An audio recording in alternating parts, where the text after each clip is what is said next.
Lagi bersama channel Katua Institut, channelnya anak FTUA, channel yang keren tentunya ya.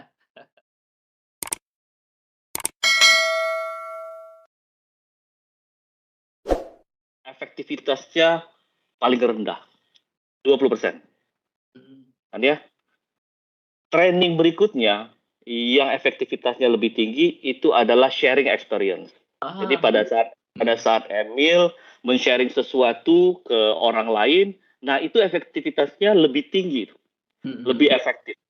Kan ya? Dan yang paling tinggi, yang sampai 70% efektivitasnya adalah training by experience. Jadi kita melakukan sendiri, pada saat itu kita bisa tahu gitu kan ya, apakah tercapai objektifnya atau tidak. Kalau tidak, kita improve-nya seperti apa. Jadi mungkin sekarang salah satunya menurut saya training konvensional mungkin salah satu yang akan mulai sunset, gitu kan ya. Karena itu ternyata nggak terlalu efektif dan biayanya jauh lebih gede. Karena daripada mungkin saya lihat saya nggak banyak komen di interaksi kita di grup, tapi pada saat Emil menginisiasi YouTube ini, mungkin saya orang pertama yang ini lucu, ini seru gitu kan ya, karena ini bagian dari pada saat kita sharing, kita juga dapat feedback, kita dapat sesuatu gitu kan ya. Jadi tagline-nya Otalapau, but I don't think this is really Otalapau gitu kan. Jadi sesuatu yang bermanfaat, betul kan ya. Jadi ngikutin kok, tapi belum subscribe aja gitu kan ya. Mungkin karena kurang adapt sama digital. Ntar saya subscribe lah. Iya. Itu ningkatinnya pasti. Sharing, ngobrol yang banyak, mendengar yang banyak gitu kan ya. Terus melakukan experiencing itu jauh lebih cepat untuk meningkatkan soft skill. Jadi kita memang kalau ngobrol itu saya merasa ya, kalau mau ngobrol sama orang lain saya tuh lebih connect gitu ya, lebih connect dengan orangnya. Terus ketika kita udah connect, terus dia menyampaikan pengalaman saya begini, kita lebih aware gitu kan. Oh iya bener ya, saya salah ya, harus begini ya, harus begini gitu. Saya harus melakukan ini ya. Jadi itu menurut saya itu sangat worth it banget lah, Kak, kita ngobrol-ngobrol santai gitu, kita nggak kalau training itu kita kayak stres gitu ya, "Ini bener nggak ya ini?" "Ini orang itu bener nggak melakukan gini itu gimana ya?" Kita merasa nggak yakin gitu, kurang yakin gitu ya. Tapi kalau ngobrol dari orang yang yang kita seperti sebelumnya saya ngobrol sama Eki Chandra.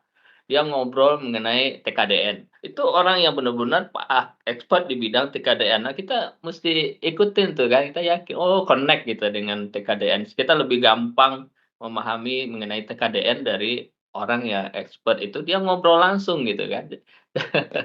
Daripada kita ngambil training TKDN ya kan, ambil training TKDN nanti ya kita perlu sertifikat memang, tapi oh bener ya saya harus memahami ini gitu loh, oh ini bener ya. Itu yang pertama saya lihat itu, kenapa saya ngerasa butuh kan, saya pelaku bisnis, pelaku usaha, sekarang lagi ada isu TKDN, begitu saya lihat Emil ngobrol sama Eki ya kalau nggak salah masuk TKDN, saya dengerin tuh, hanya banyak informasi yang ternyata kita mesti begini, mesti begitu, TKDN bukan sesempit yang kita bayangkan. Nah, tadi kita ngobrol sering nonton podcast, berarti kita hobinya juga sama. Saya sekarang nonton podcast-nya bukan hanya tadinya saya suka Deddy Corbuzier awalnya, tapi saya ini banyak hiburan ya kayaknya. Tapi saya lanjut ke Gita Wirjawan ya kan. Terus ada podcast-nya Renard Kazali juga bagus. Ada juga Indra Gunawan juga bagus. Terus kita naik lagi nih podcast-nya ke orang Amerika lagi kan. Wah, ini keren banget nih, ada podcast sama Elon Musk. Kemudian ada yang pendiri AI itu. Wah, ini keren-keren. Wah, ini nambah wawasan kita buat dan nambah ya pengetahuan gitu kan. Dan kita lebih yakin pelan-pelan gitu. kita coba gitu kan ya, pelan-pelan mungkin bagian yang mungkin relevan sama keseharian kita coba aplikasiin. Itu jauh lebih efektif. Ya. Makanya kita bangun di sini podcast Katua Institut ini. Oke, tadi kita udah bicara mengenai soft skill-nya apa aja yang perlu kita dapatkan, kemudian cara mendapatkannya, sering-sering ngobrol ya sama kolega, sama senior gitu kan, nonton podcast yang bermanfaat ya kan, yang meningkatkan skill kita gitu ya. Itu secara tidak sadar kita alam bawah sadar kita akan berubah gitu kan. Ya, setuju. Dan Iya iya. mungkin pada titik tertentu sudah mulai harus memfilter. Jadi saya mungkin sharing saya lupa sekitar tahun 2009 kali ya, 2009 untuk di Mmm, posisi tertentu saya lewatin apa namanya assessment melalui headhunter, ya. mhm, Jadi di hasilnya itu dari hasil assessment psikotes itu saya terlihat sangat-sangat berteman. Jadi sangat-sangat berteman. Jadi mungkin saya ngebus pertemanan dari awal saya ke Jakarta gitu kan, memperbanyak network saya, berteman sangat-sangat random, mulai yang mungkin mungkin relevan atau enggak gitu ya. Pada saat itu disampaikan, nah Anda sekarang mau naik ke posisi yang let's say senior management gitu. Pada mhm, titik ini Anda sudah harus mulai memfilter pertemanan. Bukan dalam artian menutup silaturahmi, enggak, teman mulailah berinteraksi dengan orang-orang yang akan mensupport karir Anda ke depannya, dan jangan menyia-nyiakan waktu untuk hal-hal yang mungkin mulai tidak relevan. Karena iya pada iya. saat itu, pada saat kita assessment, si psikolog itu pasti gampang sekali mendigging informasi kita yang paling genuine gitu kan. Iya. Kenapa? Karena semakin tinggi Anda di level manajemen, tentunya kalau Anda terlalu berteman, itu subjektivitasnya tinggi. Dan Mmm, nanti harus dituntut mengambil keputusan yang sangat-sangat objektif. Itu satu hal. mhm, Yang kedua, pada saat itu kalau Anda pengen maju ke tahap berikutnya, mengembangkan, tentunya waktu Anda terbatas. Ya, kita dianugerahi mungkin 24 jam sehari. Kenapa Anda harus mulai memilih teman dalam tanda petik gitu iya kan iya. ya, yang konstruktif kan ya. Iya iya, Jadi mhm, saya otalapo bukanlah hal yang negatif, karena banyak banyak orang ngobrol di lapau itu mhm. analisa politiknya jauh lebih jago dibanding kita nonton Total Politik, benar nggak? Iya Jadi iya kan iya iya iya. mereka kadang-kadang memang setiap hari berinteraksi. Jadi kita nggak ngomong medianya, tapi kita Heeh, ngomong apakah ini relevan atau tidak. Saya masuk ke komunitas ini, saya atau berhangout dengan yang ini, dan itu pada titik tertentu saya langsung switch apa namanya pola hidup. Kalau dulu kan mungkin kita hangout malam Jumat kemana gitu mhm ya. mhm Jadi mhm. mulai untuk mencari, kalaupun hangout, tapi tetap pilihlah circle yang saling support dalam Iya iya. improve pemikiran. Kurang Iya lebih gitu. iya. Circle yang mesti kita jaga, circle di lingkungan kita ya, termasuk apa yang kita konsumsi, internet nih hari-hari kan. Bisa, benar-benar. Internet kita juga selektif juga nih, apa nih yang mau kita tonton nih kan. Iya, iya, iya. Oke, oke dah terkait dengan profesi udah di dunia marketing udah ya, lebih banyak, marketing. Nah, gimana pandangan udah kebutuhan, seorang dunia marketing untuk engineering gitu dah? Heeh, Oke, mungkin saya flashback, mungkin kejadiannya itu awal-awal saya ngelamar kerja. iya iya, Jadi saya numpang, bukan mhm, numpang lah, saya ikut kakak saya ngontrak ke rumah. Jadi setiap Jumat sore itu teman-temannya pada pada datang tuh, kan ya. mhm, Dan saya ngerasa mereka secara secara sosial ekonomi itu sudah cukup mapan. Tuh saya nanya, si itu kerja di mana? Oh, di perusahaan telecommunication. Si itu kerja di mana? Oh, di insurance company. Kan ya, sebagai apa? Semuanya mengawali sebagai sales. Padahal mereka itu insinyur semua. Terus saya kan mhm, kaget dong, kaget kan ya. Kenapa? Terus dia bilang, saya bilang, sebagai sales itu adalah pekerjaan yang paling mudah untuk di-appraise, paling mudah kinerjanya untuk diukur. Lu jualan bagus, lu capai target, you save. Lu nggak jualan, nggak capai target, warning yang pertama dan lain sebagainya. mmm, Terus yang kedua, saya mikir lagi, sebenarnya sales itu salesman skill itu basic instinct. Ada di hampir semua manusia. Contohnya, orang kalau seandainya kehabisan duit, gue jual handphone dah, gitu kan ya, laku gue beli beras, Iya, iya. kan ya. Nah, jadi pada saat-saat tertentu, pada saat-saat kepepet, gitu kan ya, orang pasti akan salesman skill-nya muncul gitu kan. Dan itu basic instinct yang semua orang punya. Iya, iya, iya, Nah, iya. puncaknya pada saat itu saya baca, kan dulu kan kita bacanya Kompas ya, baca Kompas Sabtu Minggu. Jadi saya lupa judulnya, tapi intinya adalah kalau nggak salah yang paling berbahaya itu, berbahaya dalam konotasi positif ya, adalah engineers yang bekerja di bidang penjualan. Wah, kenapa Saya gitu, baca, Dan? Kenapa nah begitu? itu pertanyaan saya baca, Nah, ternyata kita dari masa kuliah itu sudah diajarkan untuk berhitung secara matematis, kalkulatif, menganalisa dan lain sebagainya. Nah, yang mungkin itu kita maju sedikit selangkah lebih bagus lebih maju dibandingkan dengan teman-teman yang uh, uh, uh, kuliahnya sosial. iya. Ya, jadi kan kita harus bedakan ya, apa itu sales atau marketing gitu kan ya. Kalau saya disuruh boleh balik waktu, mungkin saya pengen menjadi marketer sebenarnya. Karena kalau kita bicara marketing, kita bicaranya tentu lebih ke strateginya, apa itu produk, price, promotion dan lain sebagainya.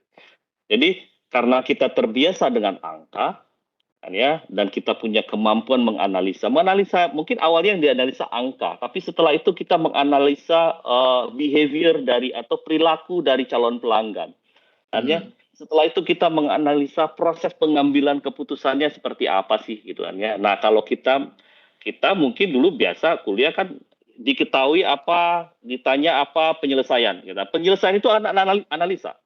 Kan ya, kita udah leading selama mestinya 4 tahun, teman saya 6 tahun kuliah gitu kan ya. Itu menganalisa.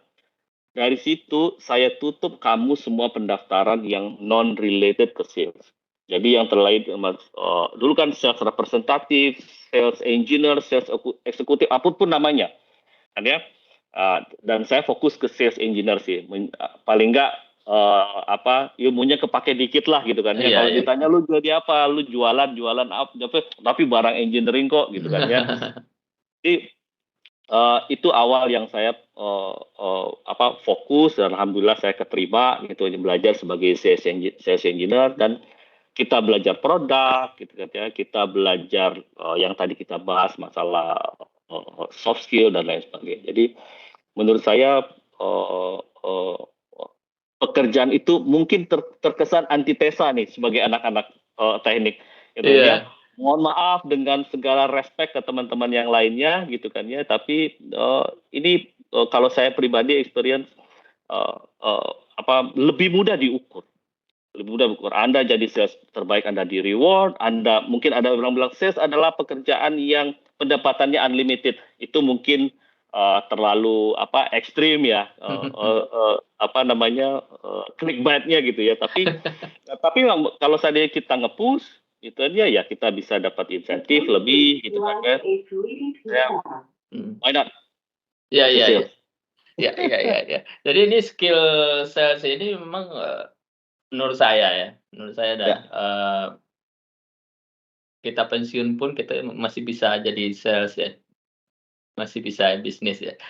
Tapi kawan-kawan yang kita yang pure technical gitu ya, ketika kita udah masuk usia pensiun, umur 58 apa 60, biasanya perusahaan udah agak enggan menggunakan jasa kita sebagai ekspert ya, karena kesehatan, kemudian udah mulai pikun, udah mulai banyak lupa ya kan.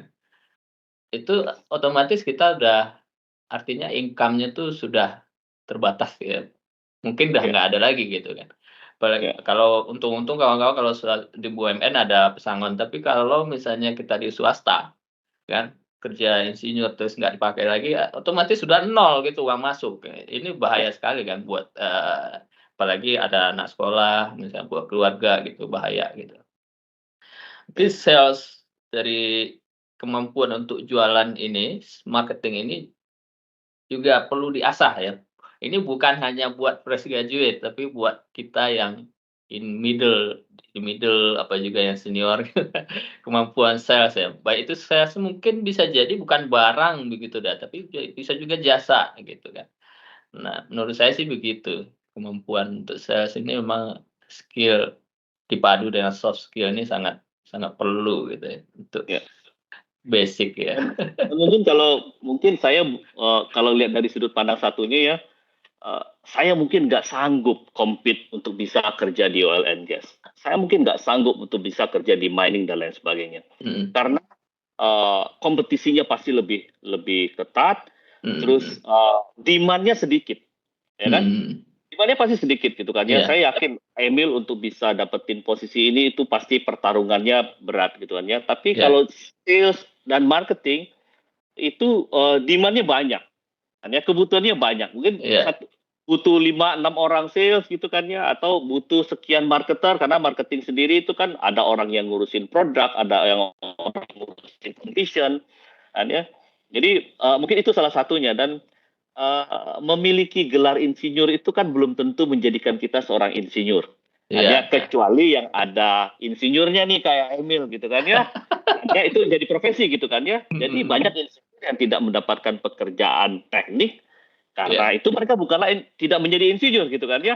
Iya, iya, Dan iya. berhenti di ijazahnya gitu kan ya. Iya. Dan ya, dan saya yakin orang yang bekerja sebagai insinyur sarjana teknik itu nggak banyak. Iya, iya.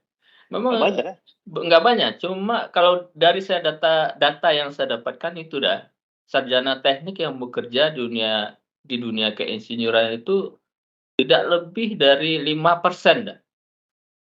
Nah, Ya. 95% itu bekerja di luar keinsinyuran. Dari 700.000 sarjana teknik, hanya sekitar 6.000 orang atau 7.000 orang yang bekerja di dunia keinsinyuran, sedikit sekali ya. Jadi Gila memang ya. memang peluangnya juga sedikit gitu, ada Iya. kompetisinya. Iya. Iya. Gitu. Benar kan? Gitu kan ya. Benar, Jadi benar. mungkin kadang-kadang orang kan lihat dari sisi baiknya gitu kan. Saya mungkin berawal dari sisi yang I don't think I can compete. Kan ya, saya nggak yakin saya bisa berkompetisi di situ karena dulu Mhm. kuliahnya lalai gitu kan ya. Ya, jadi maksud saya dan yang tadi 3 hal pertama yang saya sampaikan di awal itu alasan-alasan itu lebih menjustifikasi keputusan saya aja, Mil, gitu kan ya. Mungkin awalnya karena saya nggak kompetitif gitu kan ya di Iya, iya. dunia keinsinyuran, akhirnya Heeh. oh bener juga ya gitu sih, itu sekarang mobilnya udah mobil Eropa dan situ, oh bener juga kalau lu jadi sales tuh bisa. Nah, akhirnya itu jadi energi yang positif gitu kan ya untuk saya, oke, tutup kamus gitu kan ya, nomor saya daftar ke sini sini sini karena dari sekian lamaran kepanggil satu gitu kan ya, terus saya udah berkompetisi tadi Emil sebutkan dari universitas gede-gede kan ya, saya cari jalur flanking gitu kan ya, jalur lain yang mudah-mudahan saya bisa fast tracking di situ gitu. Iya, iya. Heeh, entar, ini kembali ke ini, masalah apa namanya, tadi kan cuma 5% ya, saya bilang tadi, mungkin saya nggak hafal persisnya, tapi sekitar 5% lah yang jadi sarjana teknik yang bekerja di bidang keinsinyuran.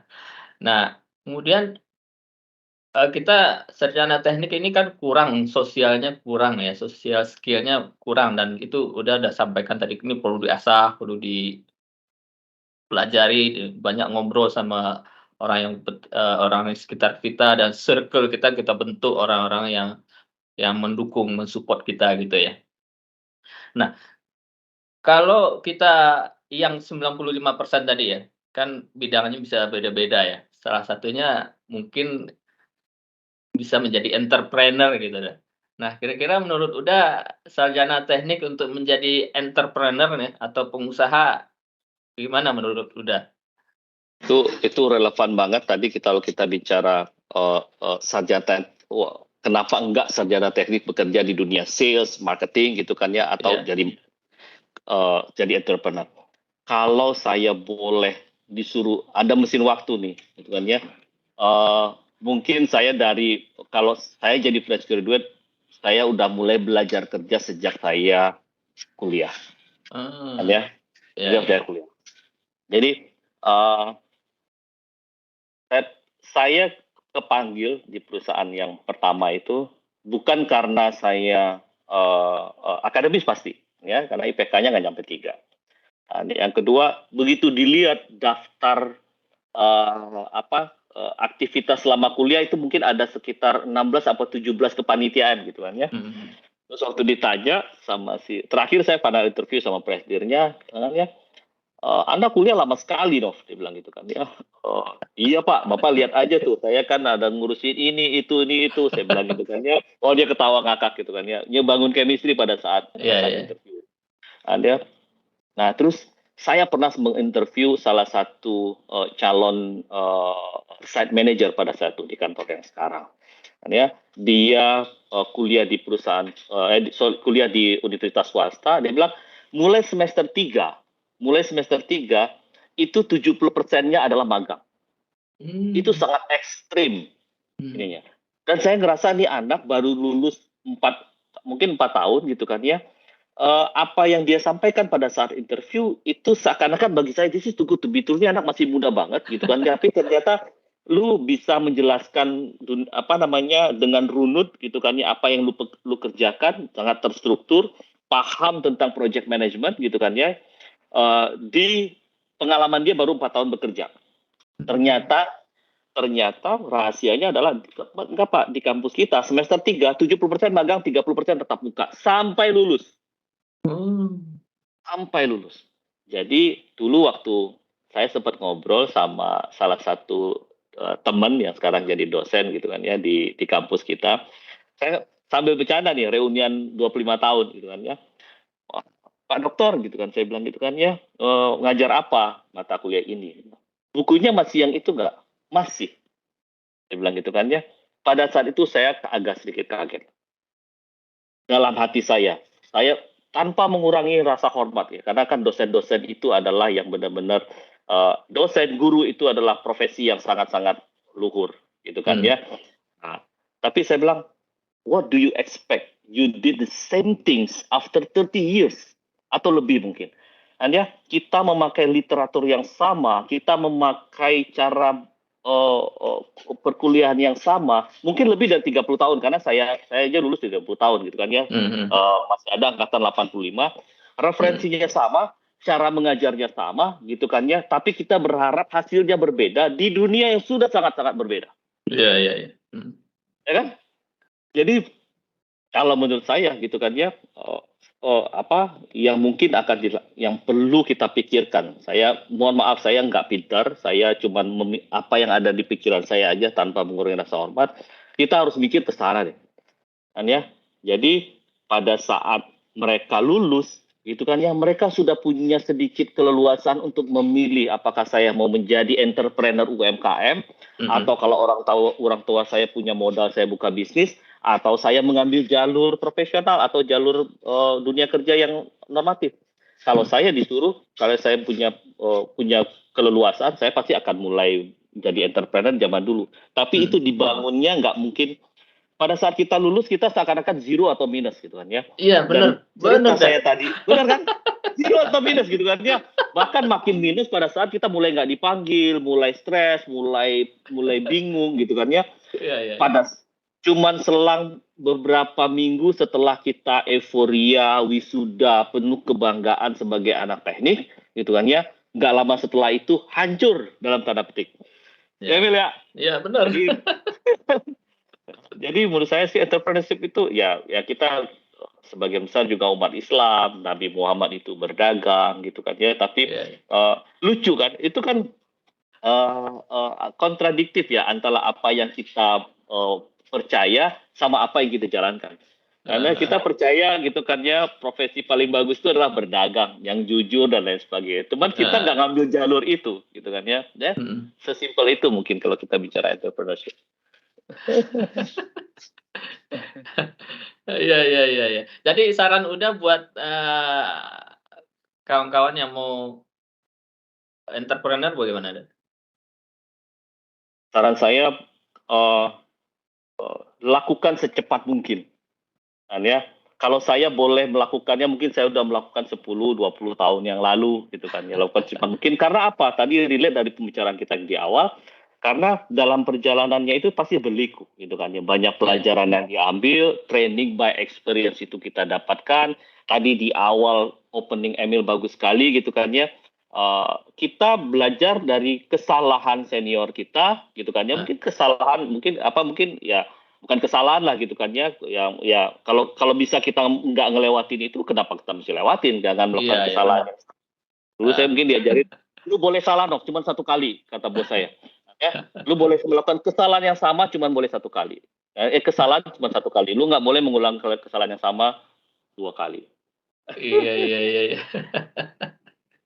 Do now ya, start soon as possible ya. Betul. Baik ya. Oke, kemudian ya ini dah.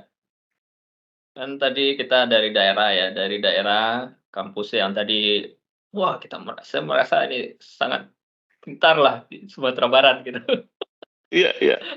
Teknik mesin jurusan kalau dulu masih nomor 2 susah masuknya tahun 99. Nomor 2 apa nomor 3 gitu. Kedokteran, kemudian farmasi, kemudian teknik mesin gitu ya.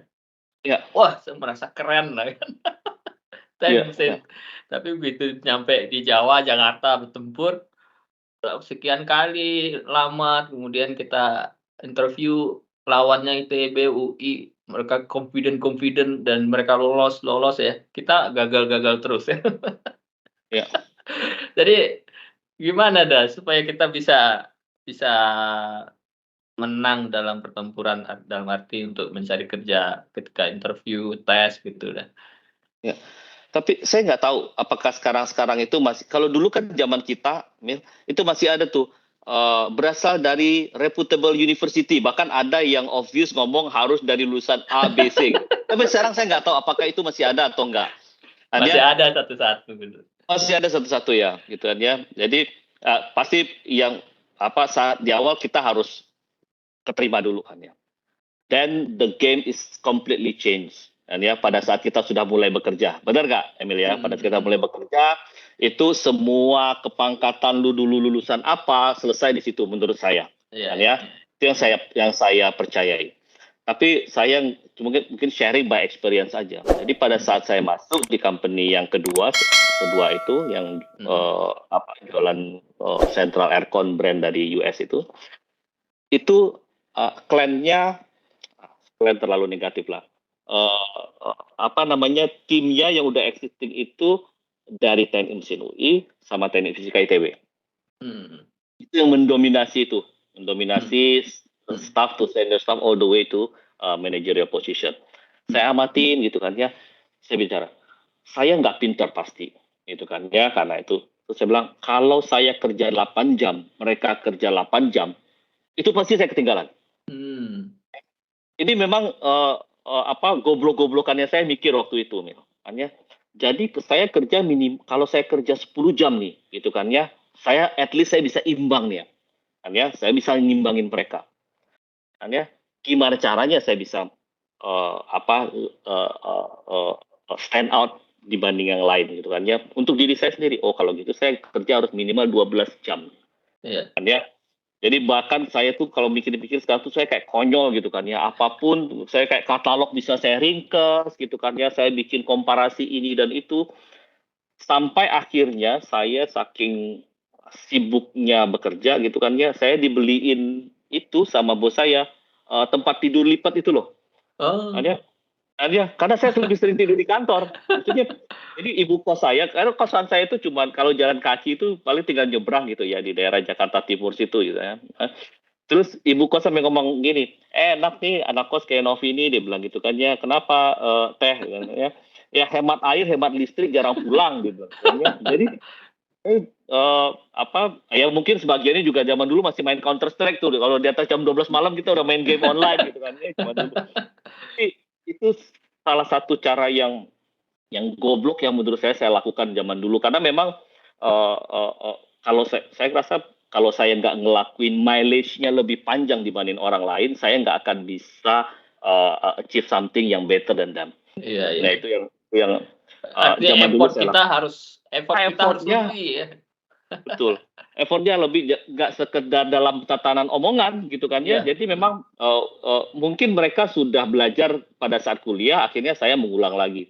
Mhm. Jadi lucu tuh kan saya di dunia AC kan, tapi pada saat di awal itu kan kita digodok basic training ya Iya. tentang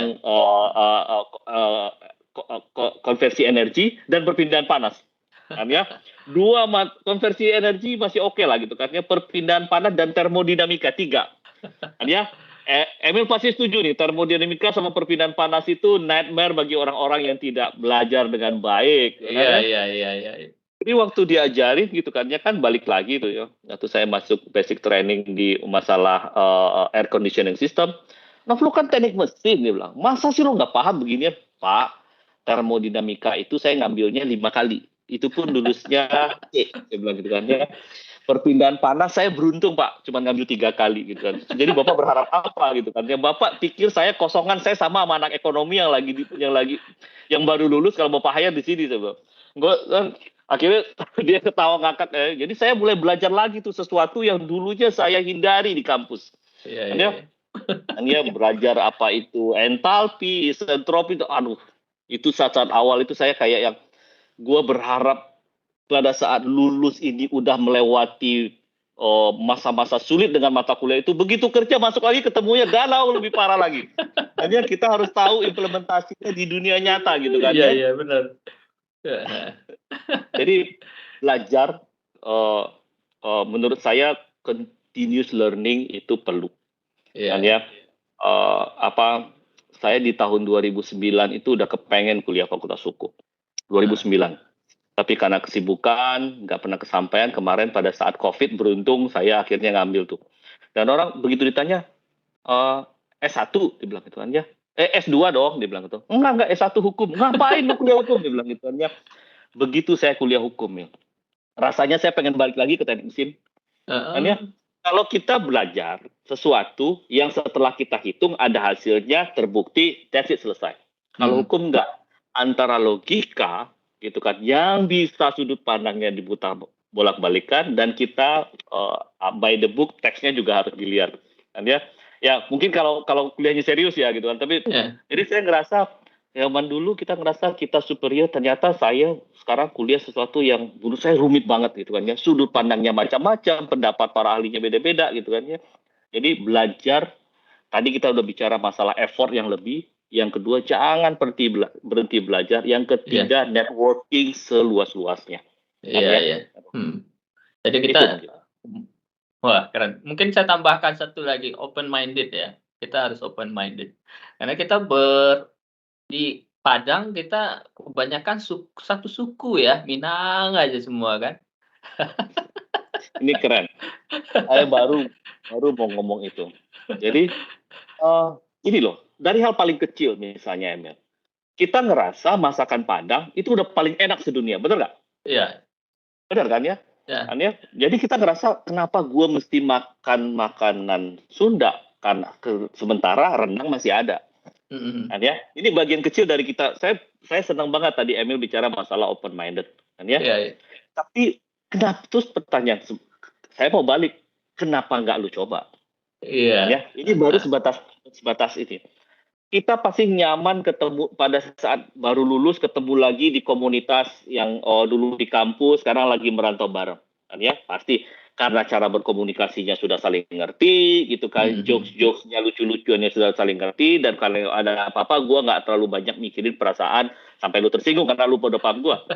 Tapi kalau open minded tadi, kenapa lu nggak coba pergi keluar, Iya. gabung ke komunitas lain, yang di situ lu memahami kultur baru, Iya. circle baru, menambah wawasan, kan ya? Mhm.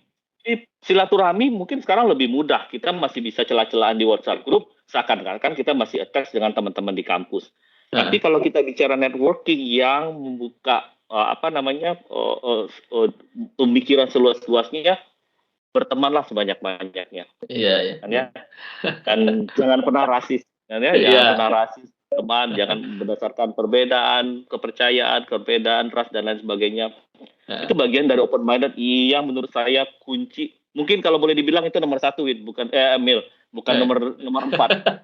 Jadi Emil sampaikan. Iya Setuju iya. banget. Iya. Karena kita Di kampus rata-rata 95% Minang ya. Nah, ini ketika kerja kita kulturnya beda-beda, justru yang dominan malah Jawa gitu. Kita mesti bisa juga bahasa Jawa, bahasa Sunda, bahasa apa. Saya shock dulu dah kerja di Trakindo dulu ya. Ini orang ini kok di tempat kerja ngomongnya bahasa Jawa, saya nggak ngerti, pening kepala kan. Iya. Nah, dan jangan sensi ya, jangan baper gitu ya Iya Mil iya ya. iya. Kadang-kadang kan kita tuh, lu lagi ngomongin kita nggak sih gitu kan ya.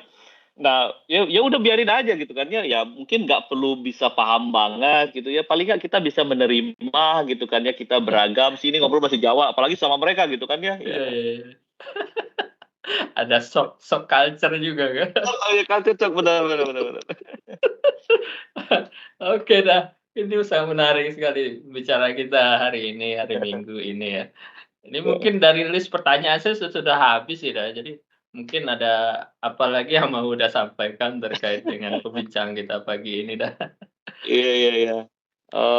Apa mungkin kalau kita kita kan masih masih kita masih berjuang ini Mel ya. Kita masih Iya iya. berjuang dan perjuangan itu pasti berakhirnya pada saat kita udah mungkin banyak orang bicara early retirement gitu. Kalau 55 58 mau pensiun itu menurut saya pada saat itu justru banyak orang yang secara fisiknya terganggu tuh, kesibukannya mulai nggak ada. Dan Iya. banyak kisah sukses, mungkin caranya berbeda-beda gitu kan ya. Jadi nggak pernah ada cara yang sama dilakukan pada waktu yang berbeda menghasilkan hal yang sama. Saya pernah tertarik juga salah satu co-foundernya perusahaan startup pada saat ditanya sama penonton gitu, apa strateginya dia pada saat mendirikan perusahaan startup yang sekarang udah kapitalisasinya asetnya besar banget. Dia bilang nggak ada sih, dia bilang. Saya pakai apa namanya strategi bambu runcing, dia bilang. Saya masih ingat kan ya. Jadi bambu runcing apa aja yang ada di depan saya lewatin, dia bilang gitu. Jadi itu kisah sukses itu kadang-kadang berbeda dari semua orang lain dan apalagi kita yang masih berjuang jauh dari kata sukses itu menurut saya sih yang pertama kita harus fokus kan ya kita harus fokus kita harus menjadi unik gitu kan ya menjadi berbeda cepat jadi kalau orang Korea bilang pali-pali cepat-cepat gitu kan ya speed over accuracy gitu kan ya kadang-kadang Mhm. kita terlalu mikirin akuratnya kecepatannya apa namanya tapi udah terlambat gitu kan ya. Terus menjual itu adalah lebih menjual dirinya sendiri. Produk, something, services itu cuma embedded di tubuh kita. Yang dijual ada Iya. diri kita sendiri. Dan Nah, ya, temukan moment of truth pada saat kita benar-benar bisa apa namanya menaklukkan pelanggan atau menaklukkan dunia bisnis. Continuous improvement, jangan iya. berhenti belajar. Dan menurut saya itu. Perbanyak teman. Oke. Oke, Mil.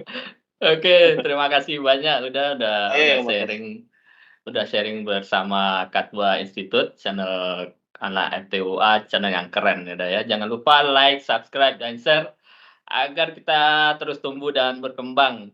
Ya, kawan-kawan ya, ya adik-adik, senior-senior yang kawan-kawan seperjuangan ya tolong dalam bentuk dukungan sebagai bentuk dukungan dari kawan-kawan ya silakan dibantu subscribe dan share ke circle-nya, ke kawan-kawannya agar makin banyak subscriber-nya, makin seperti bola salju gitu. Gitu dah ya. Jadi makin besar, banyak hal yang bisa kita lakukan nanti. Ya, keren. Oke, Oke. ini nggak terasa udah 1,5 jam loh dah, Waduh, dari jam kelamaan 10. ini. Oh. Oke, oke. Iya, berarti saya emang Oke, hobinya ngobrol ya, gitu. iya iya iya. Oke, ya deh, Mil. Oke, mungkin kita sudahi percakapan kita yang sangat menarik hari ini dengan Uda Noviandri Daptuni yang sudah berkenan sharing bersama kita. Sangat banyak sekali insight yang kita dapatkan dari Uda dan buat, kawan-kawan, adik-adik bisa menjadi, lesson learn dah ya buat berkarir ke depan mau ngapain ya, di dunia persilatan ke baik keinsinyuran atau dunia marketing ya segala macam ya, entrepreneur entrepreneur juga ya.